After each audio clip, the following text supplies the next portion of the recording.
At least we're having fun. I don't know if they're going to enjoy any of this shit, but we're having a good time. Let's do this. All right. Hello, I'm Daren. I'm Tyler. And I'm Rich. And we're doing another episode of Freeblades. This is pretty much going to be the first in our series that goes through and talks about the turn, how to play the game. As you can kind of see, we have a couple models on the board, but that's it. That's because it's not going to be an actual battle report.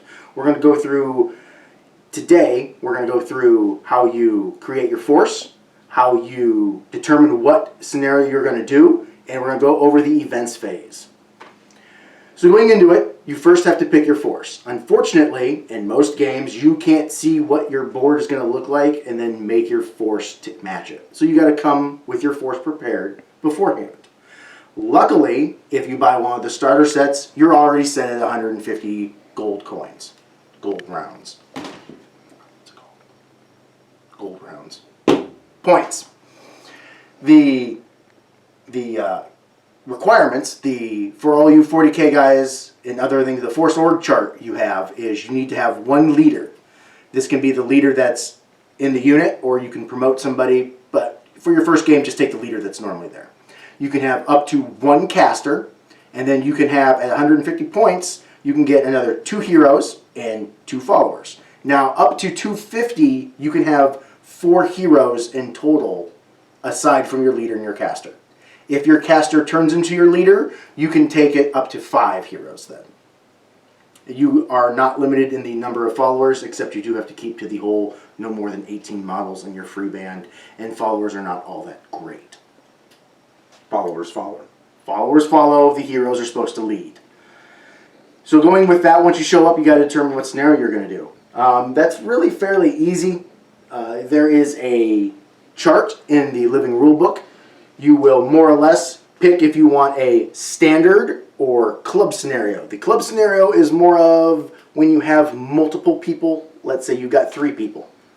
That's not really going to work with the classic scenarios. You're going to want to use the club one because that's more geared towards multiple people besides just me versus you. How they do this is you roll a d12 and there's a chart. It'll tell you what page it's on. It also will tell you how many players can play in it. So if you want to do something for 3 players and you roll, say, domination, well, that one's only designed for 2, so you're going to want to re-roll that one. But if you roll something as cool as, say, advanced guard, well, that one's for 2 or 4 players. So you'll be good. You roll the die, you pick it up, or you just pick. You can just, especially if it's your first game, pick skirmish. So you've come, you've got your force. I already kind of know how to play right now. Are you sure? Yeah, the job you're doing right now. Awesome. You do want to make sure you talk with your opponent beforehand, and you both come with the same amount of points. It feels real bad when you come with 250 and your opponent comes with 150. That just, that's not... Doesn't feel bad to me. So there's no like defined point cost for a skirmish versus something else? That's they say generally 150 will give you the base game, which is what the starter set is. That's how you can get the full flavor of it. You can go smaller and say, hey, I only want to play with 50, in which case then you're going to probably have a leader and a couple followers. Right. Okay. But it'll let you get through the basics easily. And you can go up. There's no upper limit they've had. And the scenarios don't necessarily have a points limit on them, if that was the question. You can play the same scenario with 150 points that you can with 250 points.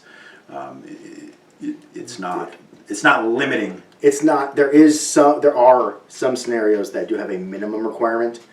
If you play some of the club scenarios, are like the sorcerer, you're going to want to have at least like 500 points between all the people going against the sorcerer. Yes, I did say all of the people going against the sorcerer. That is one where it's you have to kill the sorcerer, not die, and be the one that actually kills the sorcerer. Another one is also the beast hunt. That one will scale depending on how many points are on the table. Will scale because there's different levels of monsters. So you've got your scenario, you've got your guys, you're ready to start. You sit down. You probably need to deploy. Barring any special scenario rules, typically you get to roll off with your opponent. You roll a d10. The highest roll gets to pick which table edge they want. Now, this is kind of cool in Freeblades in that this is a 4x4 square. So you can pick any of the 4 sides. It's not a 6x4 or a 6x3 to where you have to pick a long edge. It's any. So when you put your terrain out on the table, which we will cover that in another video, that is another thing to keep in mind, is that you don't know which way necessarily you're going to be going, unless you suffer from lazy gamer syndrome and whatever side you show up on is the side you play on. Happens a lot. It does. It does. Happens a lot. So you need to deploy within 9 inches of whatever board edge. You deploy a model, your opponent deploys a model. You deploy a model, your opponent deploys a model. You go back and forth. If you have more models than your opponent, then you're going to get to deploy more at the very end. There is no, like in Battletech, where you have to do 2 to 1 or anything like that. It's 1 for 1, and then if he's out, you deploy the rest of yours. This is where you would then also take any special rules if you have scout, infiltrate, things along those lines that we will cover when we talk about the actual rules. You get to make free moves, you get to place them farther up, all that other things. That is what would happen then, is as you deploy. Once you get done deploying, you're ready to start the game. Turn 1. How does this go? It's really simple. You and your opponent each get a D10. It's going to look like this if you got the standard set of dice, and you each roll it. Now, we won't go over this mechanic, but this is called a spike. We'll talk about that later. Your opponent does the exact same thing. He will go ahead and roll the D10. So my 10 beats his 3. I get to go first. I have the initiative of turn 1. And you're ready to start. And that's the events phase. There are some scenarios which will have special rules that happen in the events phase, but those will be deemed by the scenario, not in a normal game. The events phase where initiative is done every turn. So you're not guaranteed having so it's not guaranteed you go first every turn throughout the game. It's done every single turn. So that does kind of jump back and forth occasionally, depending on your die roll rolls.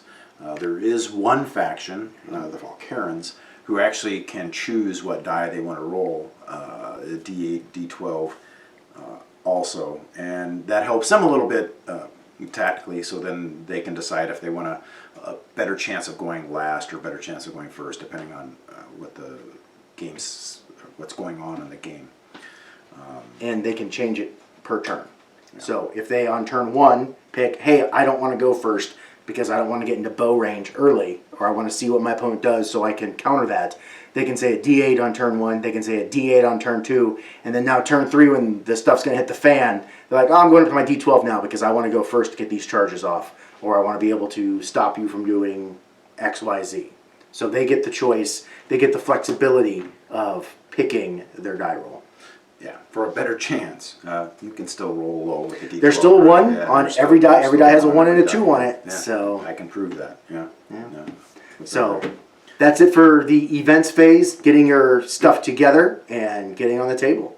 The next video we do is going to be all about the magic phase. Yes, I did say the magic phase. You don't move first in this game. So until next time, roll some dice.